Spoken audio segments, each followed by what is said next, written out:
Солған бүйрек қалпына келе ма деген сұрақ қалдырғансыздар. Солған бүйрек не дейді? Бүйрек жетіспеушілік, ХПН дейді, яғни хронический почечный недостатка. Ол неден болуы мүмкін? Неге ол бүйрек жетіспеушілік болып қалады? Әрине, кезіндегі созылмалы аурулар өз уақытында дұрыс ем қабылдамаған, ауруды астандырып алған адамдарды осы проблемаларға алып келуі мүмкін. Уже бүйрек жетіспеушілікте адам диализге түсе бастайды. Яғни ол диализге түсті деген сөз, ол проблема. Одан шығу бірталай.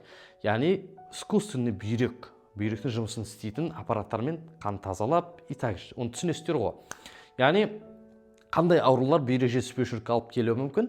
Пионефрит болуы мүмкін, гломерулонефрит болуы мүмкін, немесе бүйректегі сулар, яғни гидронефроздар и также сол сияқты мәселелер. Мұндай жағдайларда ертең бүйрек тас аурулары, бүйрек кисті аурулары деген кете береді, құрметті ағайындар. Әрине, егер бүйрек солыған болса, әлі диализге түспеген болсаңыз, креатинин мочегонияларыңыз нормада болып тұрған болса, пока что. Кейбір адамдарда болады ғой. Дұрыс ем барысында, ұзақ уақыттағы ем барысында бері қарауы әбден мүмкін. Жоқ дегенде бір қалыпты ұстап отырып, ертең хуже болып кетуді алдын алып отыруға сізде шанстар бар.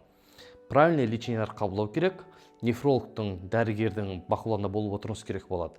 Сондай шөп дәрілер бар, зиверобой деген шөп дәрілерін демдеп ішіп отырсаңыз, цистон деген таблеткалар бар, соланы қолданып отырсаңыз, ертең хуже болып кетуді алдын алуға жақсы көмектеседі, құрметті достар. Яғни сізде шанс бар.